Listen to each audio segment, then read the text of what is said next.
So hello everyone, ये हमारा अगला लेक्चर होने वाला है और लगभग ऑलमोस्ट अब सब सारा ख़त्म ही हो गया है। तो हमारा जो बचा हुआ था लास्ट टॉपिक वो था चारपीट मेथड से कुछ क्वेश्चन रहते हैं या फिर बोलो चारपीट इक्वेशन इससे क्वेश्चन रहते हैं। ये क्वेश्चन थोड़ा सा डिफ़िकल्ट लग रहा होगा आपको बुक में, क्योंकि इस तरह का जो क्वेश्चन रहता है उसमें थोड़ा सा एक फॉर्मेट इसका जो इक्वेशन है ये याद रखना थोड़ा मुश्किल रहता है, पर कोई बात नहीं, हम इसे भी थोड़ा आसानी से आपको बता देंगे। एक मिनट, शायद हाँ अब क्लीन आ रहा होगा। तो देखो इस तरह का जो क्वेश्चन रहता है वो किस तरह क्वेश्चन रहता है, वो थोड़ा सा क्वेश्चन भी आपको रखे हुए थे, दिखा दें। तो देखो ये जो हमारा क्वेश्चन है इस तरह के जो क्वेश्चंस रहते हैं, इस तरह के क्वेश्चंस को आपको बताए थे कि कैसे करना होता है। जैसे कि हम आपको पिछली बार जो भी क्वेश्चन पी और क्यू वाला जो बताए थे वो सिंगल सिर्फ रहता है। इसमें क्या होता है कि सिंगल नहीं है, इसमें क्या स्क्वायर वाला, यानी कि हम बोल सकते हैं नॉन होमोजेनियस है। जैसे कि उसमें हम जो आपको बताए थे यहाँ पर अगर लिखें तो सिर्फ पी होता था और पी के साथ कुछ भी फंक्शन होता था, लेकिन ये सिंगल होता था, यानी कहने का मतलब ये क्वाड्रेटिक नहीं होता था, ये लीनियर होता था। और अब की बार जो है वो नॉन लीनियर है, ठीक है। तो जैसे देखो यहाँ p प्लस क्यू है, अगर इस सबको मल्टीप्लाई होगा तो p और p स्क्वायर बन जाएगा, तो ये तो लीनियर बना रहा ही नहीं। तो उस केस में हमें चारपीट का यूज करते हैं। हम आपको जो अभी तक बताए हैं वो किस तरह का इक्वेशन बताए हैं वो एक बार दिखा दे ताकि आपको स्पष्ट हो जाए। देखो हम लोग जो अभी तक सीख चुके हैं वो इस तरह के क्वेश्चन को डील करने के लिए सीख चुके हैं। देखो यहाँ p था, सिंगल p है, यहाँ q है, सिंगल q है, और इधर जो भी रहे मतलब q p जब सिंगल रहे उसके लिए जो हम लोग मेथड सीख चुके हैं उससे आप इसे बनाओगे। लेकिन इसमें देखो सिंगल नहीं है, ठीक है। या ऐसे भी इक्वेशन हो सकते हैं, under root of p plus under root of q equals to कुछ भी दे दे, मान लो 2x दे दे, ठीक है। तो इस तरह का भी क्वेश्चन जो है वो इसी कैटेगरी में आएगा, यानी कि p जो है ये सिंगल थोड़ी है। ये सिंगल का कहने का मतलब क्या है, लीनियर हो, लीनियर यानी कि p सिर्फ p हो, इस पर कुछ पावर नहीं हो। पावर जैसे आ गया या फिर मान लो p और q हो जाए तो ये भी लीनियर नहीं है, ठीक है। p q आ जाए तो उसको भी इसी कैटेगरी के थ्रू बनाना है। तो अब हम आपको इसका पहले फॉर्मेट बता दें, थोड़ा सा थ्योरेटिकल पार्ट है, उसके बाद हम क्वेश्चंस लेंगे तब आपको आसानी से समझ में आएगा। लेकिन सबसे पहले कुछ चीज़ें उसमें होता है सीखना, वो सीख लेते हैं। देखो चारपीट इक्वेशन जो होता है वो उसको याद कैसे रखना है, तो सबसे पहले क्या होता है dx होता है, ठीक है। यही आपको याद भी रखना है। वैसे इसका बहुत लंबा चौड़ा होता है, लेकिन हम आपको जितना याद करने बोल रहे हैं हम उतना ही याद करना, उससे ज़्यादा याद करने की ज़रूरत ही नहीं है। तो dx, और यहाँ पे क्या हो जाएगा हमारा, ऊपर में dx लिखना है। तो देखो dx जो होता है वो किसका, p का होता है कुछ, तो यहाँ पे क्या लिखना है minus of F of P, बस ये याद रखना है आपको, ठीक है। इसका मीनिंग क्या होता है ये हम बताएंगे क्वेश्चन में, अभी बस इतना याद रख लो। यानी dx और नीचे एफ ऑफ पी, इसका मतलब होता है कि p के रिस्पेक्ट में पूरा को क्या करना है, डिफ्रेंशिएट करना है। अब देखो यहाँ पर क्या होता है dy भी होता है, लेकिन dy लिखने की ज़रूरत नहीं है, dy याद रखने की ज़रूरत नहीं, पर लिख देते हैं। डी बराबर क्या होता है minus of F of Q होता है, क्योंकि देखो y के लिए हमेशा q आता था तो q होता है, ये याद रख लेना है। उसके बाद फिर मेन इम्पोर्टेंट जेड रूट का याद नहीं रखना है, ज़्यादा दूही ये याद रखना है, हो सके तो इसे भी याद ही रखना, लेकिन ये बहुत ज़रूरी है dp वाला याद रखना कि dp में क्या होता है कि f ऑफ, जैसे p का आ गया तो p क्या होता है x से रिलेटेड होता है, इसे याद रखने का हम बता रहे हैं। तो f of x plus of p का तो p ही आ जाएगा और यहाँ पे f ऑफ z हो जाएगा, ठीक है। और यहाँ पर d q, और ये क्या हो जाएगा q अगर है तो y का ही चलेगा, तो f of y plus of q है तो q और f ऑफ z। तो आपको इतना सा रट लेना है, एकदम याद कर लेना है किसी तरह से भी, क्योंकि इसी से क्वेश्चन आपका सॉल्व होगा, इसके अलावा और कोई दूसरा रास्ता है ही नहीं। तो आपको याद क्या रखना है, बस ये याद रखना है, ये पूरा मतलब याद ही रखो आप लोग। वैसे यूज पड़ेगा तो इसको हम यूज करेंगे, नहीं तो ये तीन तो याद ही होना चाहिए, ये सब आपस में बराबर होते हैं, ठीक है। उसके बाद फिर क्या करना होता है, हमारा टारगेट क्या होता है इस तरह के क्वेश्चन में। ये जो क्वेश्चन हम आपको दिखाए थे कि हमें पी और क्यू का वैल्यू फाइंड करना होता है, ठीक है। जैसे ये जो क्वेश्चन दिखाए थे, इस तरह क्वेश्चन में हमें पी और क्यू का वैल्यू अगर फाइंड कर लेंगे और पी और क्यू को वैल्यू अगर पुट कर देंगे इसमें, तो हमारा फाइनल आंसर आ जाएगा, ठीक है। कैसे पुट करना है वो बताएंगे कि पी और क्यू का अगर कांस्टेंट वैल्यू आता है तभी पुट करना है, नहीं अगर आएगा कांस्टेंट वैल्यू तो हम कोई और तरीका है उसका, उस तरीके से करेंगे, तो वो करेंगे। तो इस इक्वेशन के माध्यम से हम पी और क्यू का वैल्यू फाइंड करना चाहेंगे, ठीक। मान लो पी का वैल्यू कुछ भी फाइंड कर लिए ए, या फिर क्यू का कोई वैल्यू फाइंड कर लिए हम बी। मान लो पी बराबर ए फाइंड कर लिए और क्यू बराबर बी फाइंड कर लिए, जरूरी नहीं यही आए, लेकिन अगर पी बराबर कांस्टेंट आ जाए और क्यू बराबर भी कांस्टेंट आ जाए तो क्या करना है, जो क्वेश्चन का हमारा इक्वेशन है उस इक्वेशन में डायरेक्ट पुट कर देना है, पुट मेन इक्वेशन, जो हमारा पहला इक्वेशन होता है ना उस इक्वेशन में put main equation and find answer. तो पुट करना है मेन इक्वेशन में और आंसर आ जाएगा, बस ये दोनों करने के बाद उसकी। लेकिन अगर मान लो कि p बराबर कुछ और वैल्यू आ जाए, q बराबर कुछ और वैल्यू आ जाए, कांस्टेंट ना रहे, p बराबर मान लो ऐसे आ जाए z x a आ जाए, तो ये तो कांस्टेंट नहीं है, इसमें x भी है y भी आ गया, तब उसके लिए उस केस में क्या करना पड़ेगा आपको, उस केस में p ऑफ ऐसे लिखते हैं यहाँ पर से d of z equals to p of dx plus of q of dy। ये वैल्यू है, इसमें p बराबर जो भी निकाल के लाओगे एक्स वाई वाला वो पुट कर दोगे, q में भी जो भी निकाल के लाओगे ये पुट कर दोगे, और उसके बाद फिर इसको इंटीग्रेट कर देंगे और आंसर निकल जाएगा, ठीक है। अभी तक अगर कुछ भी नहीं घुसा भेजा में तो कोई बात नहीं, हम इसको क्वेश्चन जब बनाएंगे तो पूरा घुस जाएगा, ठीक है।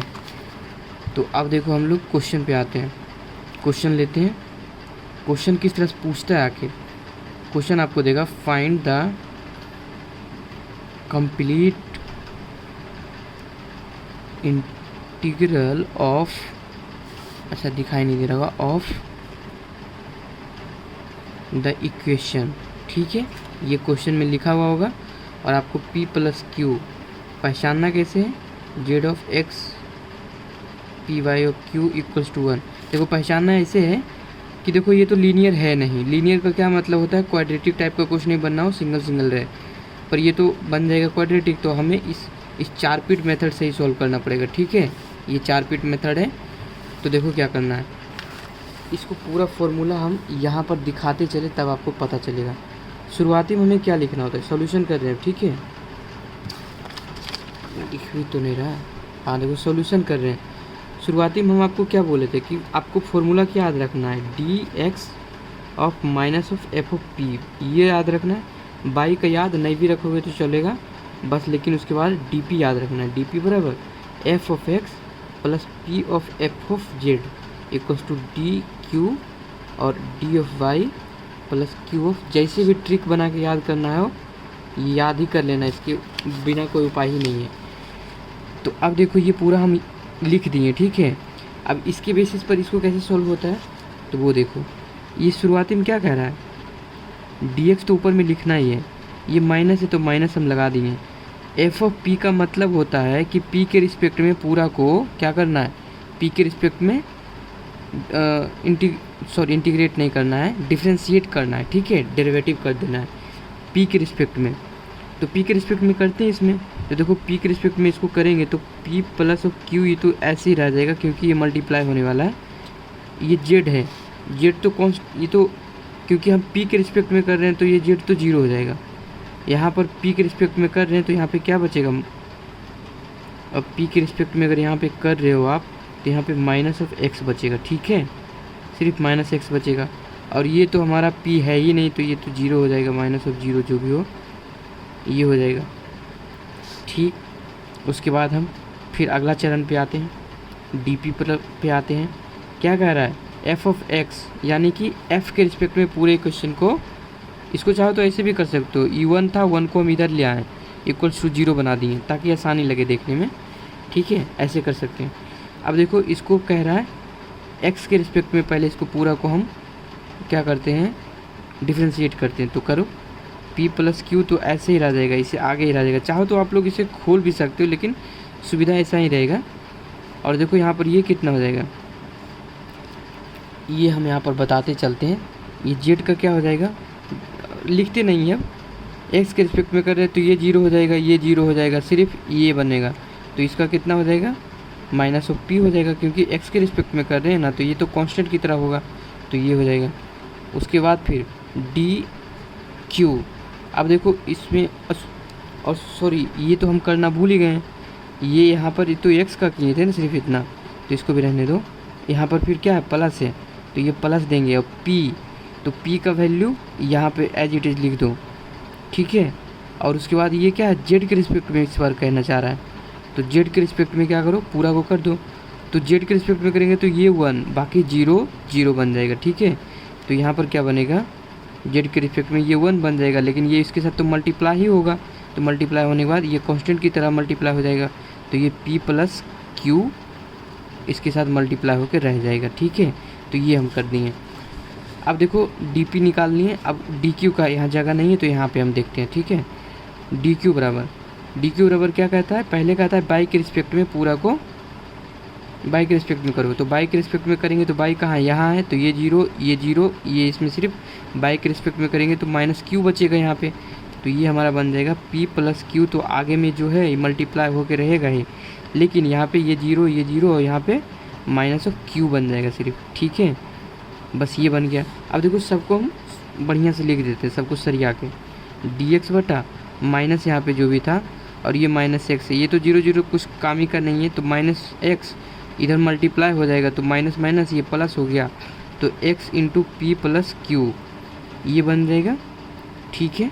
बराबर डी पी बराबर क्या है, ये पूरा लिख देते हैं, पी प्लस क्यू, और ये क्या है, माइनस ऑफ पी है, ठीक है, इंटू में plus of P into of P plus Q, यही था ना पूरा, ये लिख दिए।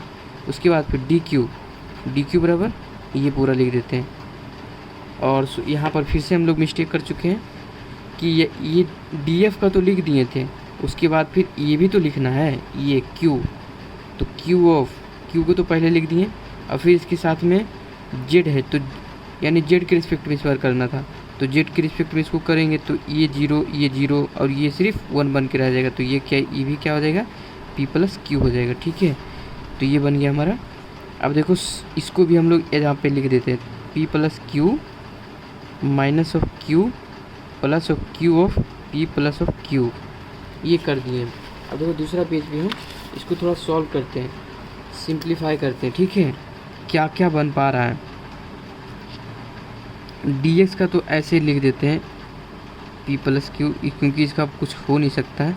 इसका देखो क्या होगा, इसका हम अगर मल्टीप्लाई करते हैं इधर तो क्या बन जाएगा, डी पी बराबर मल्टीप्लाई करो इसको, तो मल्टीप्लाई करने के बाद ये आपका बन जाएगा, और मल्टीप्लाई या फिर आप कॉमन निकाल सकते हो। देखो सब में कॉमन दिख रहा है, पी प्लस क्यू यहाँ भी है और पी प्लस क्यू यहाँ भी है, तो क्यों ना कॉमन ही ले लेते हैं, तो पी प्लस क्यू कॉमन ले लेते हैं। और ये हमारा क्या बन गया, माइनस पे यहाँ पी बचेगा और यहाँ पे भी पी बच जाएगा, देख लो लीला। अब यहाँ पे डी क्यू बराबर पी प्लस क्यू, ये हम कॉमन ले लिए, तो ये क्या बन गया, minus of Q plus of Q, लीला देख लिया, ये 0 हो गया, ये भी 0 हो गया, यानी पूरा को 0 कर देगा, ये भी 0 कर देगा। अगर 0 आ जाए तो समझ लो कि तुम्हारा एक क्वेश्चन बहुत हल्का हो गया, ठीक है, आसान हो गया। X of P plus of Q बराबर डी पी बराबर ये 0 और ये डी क्यू बराबर भी 0, क्योंकि ये 0 है तो इंटू होने के बाद ये भी 0 हो जाएगा, ये भी 0 हो जाएगा, तो ये भी 0 आ गया। अगर 0 0 आ जाए तो तुम समझ लो कि तुम्हारा क्वेश्चन बन ही गया। अब एक भी 0 आ जाए तो बहुत आसान हो जाता है, दोनों 0 आ जाए, अगर पी वाला में भी 0 आ जाए, क्यू में भी 0 आ जाए। अधिकतर कुछ क्वेश्चन में देखो कि 0 आ ही जाता है, लेकिन जो थोड़ा कॉम्प्लिकेटेड क्वेश्चन रहता है उसमें 0 एक में आता है, और अगर दोनों में 0 नहीं आता है तो ज़्यादा कॉम्प्लिकेटेड हो जाता है। तो अब देखो इसमें से कुछ नहीं करना था, अब इसको ये दोनों को एक साथ करके लेते हैं, यानी डी एक्स बराबर x of P plus of Q. जो मेहनत करना था बस उतना ही करना था, अब यहाँ पर कोई मेहनत नहीं है, 0। अब देखो इसको इधर भेज देंगे तो 0 बन जाएगा, ये पूरा 0 बन जाएगा, क्योंकि उधर भेज देंगे तो ये क्या बन जाएगा हमारा, डी पी बराबर 0 बन जाएगा। अब देखो इंटीग्रेट कर दो। हमारा टारगेट क्या होता है? हमारा टारगेट होता है कि पी का वैल्यू निकालना। तो पी का वैल्यू देखो निकाल लेंगे। तो यहाँ से इंटीग्रेट, इधर भी इंटीग्रेट, तो ये क्या हो गया? पी बराबर, ये तो बस इंटीग्रेट करोगे तो पी ही आ जाएगा। पी बराबर मान लेते हैं कांस्टेंट कुछ होता है ना, सी लिखते हैं, तो सी की जगह पे हम ए लिख देते, ठीक है, ताकि आसान हो। तो देखो ए लिख दिए। अब देखो फिर अब की बार ये और ये उठा लेंगे हम, तो क्या हो जाएगा? D x x of P plus of Q. इसीलिए बोले कि एक्स वाला का कोई रिलेवेंस ज़्यादा होता नहीं है, जीरो अगर आ जाए तो इसको जीरो कर ही देगा। डी क्यू बराबर 0। अब देखो इसको भी 0 कर देगा, यानी डी क्यू बराबर 0 आ गया। अब इंटीग्रेट कर देते हैं, ये सब लिख देना बोथ साइड इंटीग्रेट करने पर बराबर।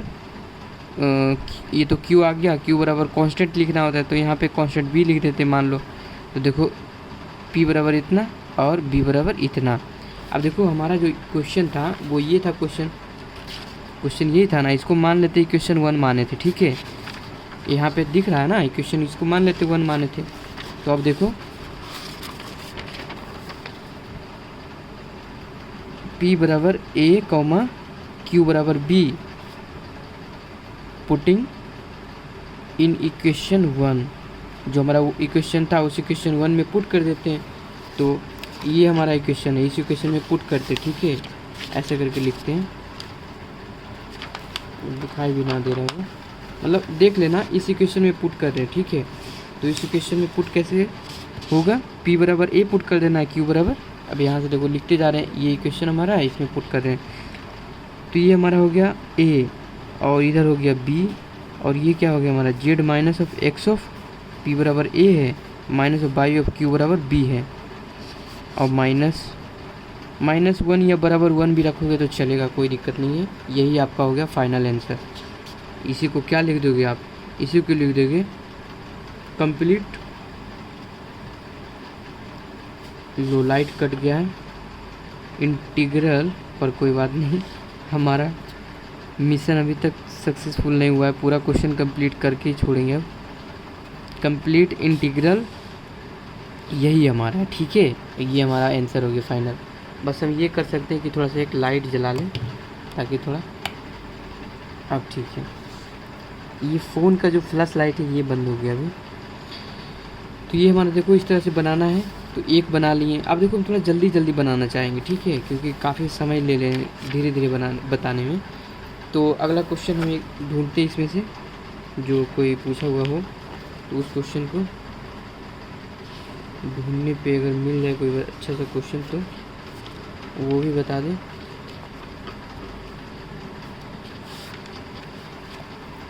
एक मिनट, कोई अच्छा सा क्वेश्चन, हाँ देखो एक क्वेश्चन ये हम उठाते हैं, ठीक है। तो क्वेश्चन हम लोग लिख लेते हैं पहले। क्वेश्चन क्या है हमारा? क्वेश्चन है under root of P plus under root of Q equals to 2x। ये हमारा क्वेश्चन था, ठीक। अब इस क्वेश्चन को हमें बनाना है। अब देखो यहाँ से दिखाई दे रहा है कि p बराबर जो है ये, अब ये लीनियर रहा ही नहीं, ये क्या है? नॉन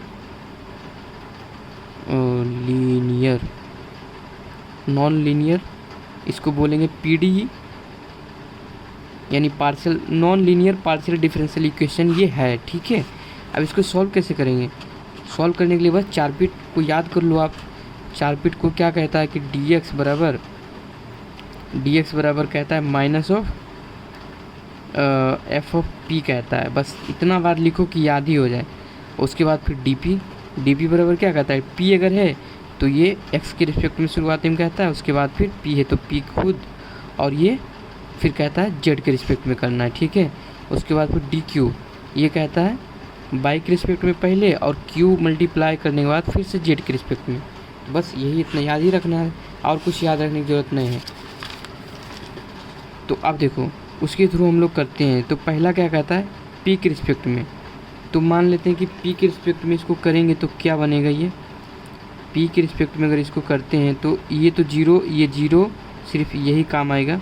मान लो इसको हम ऐसे कोई कर लेते हैं, under root of p plus under root of q minus of 2x equals to 0, तब ताकि इक्वेशन में आसानी हो। अब देखो इसको पहला कहता है dx, तो dx लिख लेते हैं p के रिस्पेक्ट में करेंगे, ये 0, ये 0, ये 0, सिर्फ इसका होगा। तो ये अंडर रूट का इसका करोगे तो कितना हो जाएगा, इसका डिफ्रेंशिएशन अगर करते हो, डिफ्रेंशिएशन इसका कैसे करते हो पता है ना, अंडर रूट ऑफ पी हो तो इसको लिख सकते हैं पी का पावर हाफ, और अगर इसको करेंगे तो ये हो जाएगा हाफ ऑफ और -1, तो यानी कि अंडर रूट ऑफ पी बन जाएगा। तो ये क्या बनेगा, ये आपका बन जाएगा half under root of P बन जाएगा। ठीक, उसके बाद फिर इस बार डी पी है, पहले एक्स के रिस्पेक्ट में बोला है तो इसको एक्स के रिस्पेक्ट में करेंगे तो ये जीरो और एक्स के रिस्पेक्ट में सिर्फ यही आएगा, तो इसको क्या हो जाएगा, ये हो जाएगा माइनस आपका 2 सिर्फ। उसी बार डी क्यू बराबर उठाते हैं, तो पहले कह रहा है बाई के रिस्पेक्ट में, तो इसमें बाई तो है ही नहीं, तो बाई तो 0 हो जाएगा पूरा। फिर कहता है जेड है कि नहीं, जेड भी नहीं था, तो इसमें ये जो था हमारा सिर्फ एक्स था, जेड है ही नहीं, तो जेड वाला तो टर्म वैसे भी 0 हो जाएगा, तो ये ठीक है। उसके बाद फिर क्यू वाला में उठाते हैं, बाई के कहा बाई के रिस्पेक्ट में, तो बाई के रिस्पेक्ट में भी 0 हो गया हमारा, और सॉरी बाई के रिस्पेक्ट में करेंगे तो ये भी 0 हो जाएगा, और इसमें जेड है ही नहीं तो ये भी हमारा 0 हो जाएगा। तो समझ में आया, देखो इसमें भी 0 हमारा एक तो आ गया 0। अगर एक 0 आ गया तो फिर खुशियाँ मनाओ, क्योंकि इसके बाद आसान होने वाला है। क्यों, क्योंकि हमें टारगेट क्या, हमारा टारगेट है कि पी और क्यू का वैल्यू निकाल लें किसी तरह से। तो चलो ये इस पेज पे हम लोग लिखते हैं यहाँ पे, ठीक दिख भी रहा होगा। तो देखो ये और ये दोनों लेते हैं एक बार में, ठीक है। तो ये क्या हो गया, डी पी बटा -2 बराबर डी क्यू बटा 0। अब देखो इसको इधर से करो तो क्या हो जाएगा, डी क्यू बराबर 0। अब बोथ साइड हम इंटीग्रेट कर देंगे तो क्यू बराबर क्या हो गया, क्यू बराबर ए हो गया आपका। तो ये इक्वेशन इसको भी मान लो 2 मान लेते हैं फिर, ठीक। उसके बाद फिर हमें क्या करना है, टारगेट ये तो देखो पी निकल गया हमारा, मतलब सॉरी क्यू निकल गया। अब हमें क्या चाहिए, हमें चाहिए पी चाहिए। तो पी निकालने के लिए क्या कर सकते हैं कि इस इक्वेशन यानी ये इक्वेशन और ये इक्वेशन यूज करके निकाल सकते हैं पी का वैल्यू, लेकिन थोड़ा कॉम्प्लिकेटेड हो जाएगा, ठीक है। आप लोग करके देख लेना, वैसे हम बता दे रहे हैं, थोड़ा कॉम्प्लिकेटेड हो जाएगा। तो थोड़ा आसान रास्ता एक और भी है कि मान लो क्यू का वैल्यू हम लोग निकाल ही लिए हैं, तो क्यों ना हम जो मेन हमारा इक्वेशन है उससे हम पी का वैल्यू निकाल लें। मेन हमारा इक्वेशन क्या है, under root of P plus under root of Q बराबर 2x, यही तो हमारा मेन इक्वेशन है।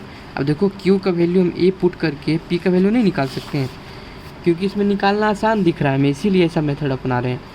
तो देखो यहाँ से हम ए का वैल्यू यहाँ पुट ही कर देते हैं, तो ये क्या हो गया, अंडर रूट ऑफ पी, और यहाँ पे अगर पुट करते हैं तो ये अंडर रूट ऑफ ए हो जाएगा बराबर 2x हो जाएगा। अंडर रूट ऑफ पी बराबर क्या हो जाएगा, 2x minus under root of A हो जाएगा। अब देखो दोनों तरफ हम स्क्वायर कर देते हैं, क्यों, क्योंकि यहाँ पर से रूट हट जाएगा, बोथ साइड स्क्वायर करने पर ये क्या हो जाएगा, p हो जाएगा, स्क्वायर करोगे तो ये 2x minus of under root of A, और इस पर भी स्क्वायर चढ़ जाएगा। तो ये हमारा p का वैल्यू निकाल लिए और q का वैल्यू निकाल लिए। तो अब देखो पिछले जो इक्वेशन में था कि p बराबर भी कांस्टेंट आ गया था, q बराबर भी कांस्टेंट आ गया था, तो डायरेक्ट पुट करके आंसर निकाल लिए थे। लेकिन यहाँ पे क्या हो रहा है कि ये कांस्टेंट थोड़ी है, p बराबर कांस्टेंट नहीं आया, तो कांस्टेंट नहीं आया तो अब इसमें क्या करना है, तो उस मेथड को अपनाना पड़ेगा। p ऑफ क्या था, सॉरी p ऑफ नहीं, ये था dz बराबर p of dx plus of q of dz, इसमें आपको पुट करना है, ठीक है। तो dz तो है तो वैसे रहने दो। यहाँ p का वैल्यू कितना निकाल के लाएँ, ये निकाल के लाएँ, तो p का value 2x minus under root of A, इसका स्क्वायर कर देते हैं इंटू dx। और q का वैल्यू कितना है, q का वैल्यू यही तो निकालें a, तो ये हमारा हो गया a dz। अब देखो क्या करते हैं, बोथ साइड इंटीग्रेट कर देना। ये बोलो रामबाण है, अगर नहीं कुछ आवे तो इस पर पुट करके निकालना है, ठीक है, बन जाएगा।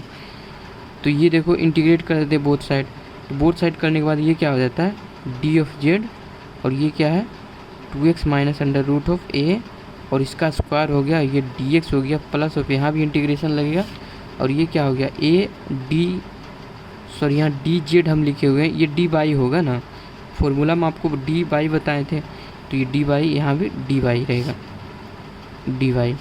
ठीक है। ये फॉर्मेट याद ही रखना, क्योंकि हम स्टार्टिंग में भी जो यहाँ पे जो अथी बताए थे वो पेज नहीं मिल रहा अभी, एक बार और दिखा दें ताकि कन्फ्यूज़न ना हो कि ये जो हम लिखे हैं इसे आपको याद ही होना चाहिए था। तो इसमें हम पुट कर दे रहे हैं डायरेक्ट। तो ये पुट करने के बाद फिर इंटीग्रेट कर दिए बोथ साइड। तो ये देखो, ये तो इसको इंटीग्रेट करोगे तो क्या है, डी जेड है तो सिर्फ जेड ही बनेगा। इसका कितना हो जाएगा, इसको इंटीग्रेट करोगे तो 2x minus of under root of A square है तो क्या होता है, पावर 1 बढ़ जाता है। तो ये हो गया। अब बटा उतना ही नीचे लिख देते हैं 3 जितना ऊपर में हुआ। और क्या होता है कि देखो x में जो भी मल्टीप्लाई रहता है, नहीं कुछ रहता है तो कुछ नहीं करते, लेकिन कुछ मल्टीप्लाई रहता है तो उतना से भागा भी दे देते हैं, ठीक है। प्लस का प्लस लगा देते हैं। उसके बाद इसका देखो, ये तो कांस्टेंट है हमारा, तो कांस्टेंट की तरह ट्रीट करेंगे, ये यानी कि बाहर आ गया। और ये हमारा क्या होगा, डी वाई, तो डी वाई का सिर्फ क्या निकलेगा, बाई निकल जाएगा। तो ये हमारा आ गया इतना। और प्लस मान लो कांस्टेंट लिखना होता है ना, तो यहाँ सी एक कांस्टेंट डाल दो, ठीक है। ये कर दिए, सी या फिर बी कुछ भी लिख सकते हो, कांस्टेंट तो लिखना है। तो अब देखो ये क्या आ गया, Z equals to 2x minus under root of A बराबर 3/6 plus A by equals to C. ये हमारा फाइनल आंसर हो गया। बुक में देखोगे आप तो थोड़ा सा इसमें क्या, बुक में थोड़ा सा कन्फ्यूजन हो सकता है आपको कि आंसर इस तरह का मैच ना करे। ऐसे बुक में ऐसे हो सकता है आंसर हो 2x minus of a whole cube बटा 6 plus of a by plus c यानी स्क्वायर। तो बात वही हुआ ना, यहाँ पे ए इक्वल टू क्या रख लिया, स्क्वायर रख लिया। ए बराबर जो हम यहाँ कांस्टेंट माने थे ए, वो ए को ए स्क्वायर मान लिया था, तो उस हिसाब से ये आंसर आता होगा। और हम जो बनाए उससे ये आंसर आया, तो दोनों आंसर सही है, ठीक है। तो उसके लिए हम बता दिए कि कई लोग होता है कि बुक में देखता है और कंफ्यूज हो जाता है कि यार आंसर तो मैच ही नहीं कर रहा, तो उसके लिए बता दिए। तो अब हमें उम्मीद है कि इसके बाद से सारे क्वेश्चन आपको बन जाएंगे, ठीक है। और वीडियो भी काफ़ी लॉन्ग हो चुके हैं, तो ये 2 क्वेश्चन बता दिए जिसमें कि सारा कॉन्सेप्ट भी आपका क्लियर हो गया कि मान लो अगर P, हमारा टारगेट क्या होगा, P और Q का वैल्यू फाइंड करना। P और Q बराबर अगर कांस्टेंट ही आ जाए, कांस्टेंट आ जाए तो डायरेक्ट पुट कर देना है, ठीक है, डायरेक्ट पुट कर देना है। लेकिन कांस्टेंट नहीं आएगा तब क्या करना है कि डी जेड बराबर जो हमारा फॉर्मेट है उस फॉर्मेट के थ्रू चलना है, P of D X plus of Q of D Y, इसमें पुट करना है। फिर पी का वैल्यू जो भी आया वो पुट करना है और क्यू का वैल्यू जो भी आया वो पुट करना है और उसको इंटीग्रेट करके आंसर निकाल लेना है। तो मिलेंगे कोई नेक्स्ट लेक्चर में, क्योंकि यहाँ से देखते हैं हम तो सारा लगभग सब कुछ कंप्लीट ही हो गया। बस 1-2 कुछ टॉपिक बचा, जैसे कि u ऑफ x बाई, जो इस तरह का क्वेश्चन रहता है, हाइपरबोलिक या फिर एलिप्टिकल या पैराबोलिक। तो ये सब दरअसल पीडी में थोड़ा सा कॉम्प्लिकेटेड टॉपिक तो है ये वाला। तो हम ये बोलना चाहते हैं आप लोग को कि इस चाहेंगे तो इसे भी हम बता सकते हैं, लेकिन हम चाहते हैं कि ये सब आप स्किप करके चलो, क्योंकि इससे मात्र में एक क्वेश्चन कभी कभी पूछता है या कभी नहीं भी पूछता है। आपके पास 3 ऑप्शंस होते हैं, ठीक है। ये क्वेश्चन नंबर 5th या 6th में पूछेगा, मान लो 6ठा क्वेश्चन में पूछता है। वैसे हम आपको दिखाई दे एक बार पूरा, जैसे देखो जैसे कि ये इक्वेशन था तो ये तो हम बता दिए। उसके बाद फिर आप क्या देखोगे, ये वाला इक्वेशन पूछा हुआ है, ये इस टाइप के क्वेश्चन कैसे डील करना है ये हम बता चुके हैं ऑलरेडी। तो 2 ही बनाना होता है, तो एक ये बना लोगे, एक ये बना लोगे। दूसरा जो हमारा क्वेश्चन है देखो, ये भी हम बता चुके हैं आपको, बताएं यानी टिक लगा हुआ है तो बता चुके होंगे, तो इसको भी बना ही लोगे। तो हम किस टाइप के क्वेश्चन की बात कर रहे थे जिसमें आपको प्रॉब्लम क्रिएट हो सकता है, तो वो देखो हम क्वेश्चन एक बार दिखाते। देखो ये क्वेश्चन नंबर आप 5 देखोगे तो क्वेश्चन नंबर 5 में ये क्वेश्चन बता चुके हैं ऑलरेडी, बना लोगे। ये क्वेश्चन इस टाइप का जो क्वेश्चन रहता है ये भी अब बता चुके हैं, बना लोगे। क्योंकि ये जो भी क्वेश्चन जो आज जो करवाए हैं उसी पे तो है। देखो पी स्क्वायर वाला फॉर्मेट आ गया, तो आज जो बता चुके हैं उसमें सब कंप्लीट हो चुका है, ठीक है। लेकिन अब सी में देखोगे तो सी में किस टाइप का क्वेश्चन पूछा है, यू ऑफ एक्स, यानी कि ये आपका एक तरह से वेव का इक्वेशन होता है। तो वेव की इक्वेशन का भी कुछ इस तरह का ही फॉर्मेट रहता है। तो आपको फिर वेव इक्वेशन पूरा पढ़ना पड़ेगा, फिर हाइपरबोलिक, पैराबोलिक, ये सब कुछ कंसेप्ट आपको सीखने पड़ेंगे, तब इस तरह के क्वेश्चन सॉल्व होंगे। तो आपके पास टाइम भी बहुत कम है, मेन टाइम का इशू है। तो हम चाह रहे थे कि इसे स्किप करके भी आप लोग चलना, अगर कोई सीख लिया तो ठीक है, अगर किसी को नहीं आता है तो हम उसको रिकमेंड करेंगे कि उसे आप छोड़ के चलें। और ये क्वेश्चन तो बिल्कुल आसान है, एकदम भद्दा वाला है, तुरंत बना लोगे। तो ये क्वेश्चन बना ही लोगे तो इसका ज़रूरत पड़ेगा ही नहीं। तो इस तरह से आपको चलना है। तो अब आप लोग बताना कि हम चाह रहे थे कि अब कोई एक लेक्चर रखें जो कि 3 घंटा के आसपास का होगा, और उस लेक्चर में क्या करेंगे कि पूरा एक ईयर का रिसेंट ईयर जो भी होगा, मान लो कि 22 वाला या फिर 23 वाला क्वेश्चन उठा के क्वेश्चन पेपर, और उस पूरा हम लोग सॉल्व करते A to Z पूरा क्वेश्चन, जैसे क्वेश्चन नंबर 1 से लेके 6 तक जितना क्वेश्चन है सारा का सारा बनाते। उससे क्या होता कि थोड़ा सा सब कुछ एक ही बार रिवाइज हो जाता और कन्फ्यूज़न भी क्रिएट कम होता। तो आप लोग कमेंट करके बताना कि वैसे करें या नहीं, या फिर हमारे पास एक विकल्प ये हो सकता है कि हम लोग सिर्फ जो फार्मूला है, एक फार्मूला को पूरा रिवाइज करवा दें और नोट करवा दें, तो वो कर सकते हैं। तो आप लोग कमेंट करके बताना कि क्या करें, या बोलोगे तो दोनों भी करवा सकते हैं कि एक वीडियो बनाएंगे जिसमें सिर्फ फार्मूला रिवाइज करवा देंगे, और दूसरा जो बनाएंगे उसमें हम पूरे क्वेश्चन को डील करेंगे, ठीक है, 1 से लेके 6 तक, ताकि एक बार जब पूरा डील करोगे तब आपको कन्फ्यूज़न ज़्यादा जो हो जाता है कि जैसे P वाला फॉर्मेट कब अपनाना था, Q वाला कब अपनाना था। वैसे आप लोग अगर नोट्स बनाए होंगे तो ये सब कन्फ्यूज़न नहीं हो रहा होगा, ठीक है। तो बहुत ज़्यादा बोल दिए हम अभी। तो मिलते हैं नेक्स्ट लेक्चर में, और हम आपका कमेंट का वेट करेंगे, तो आप कमेंट करके बताना ज़रूर, ठीक है।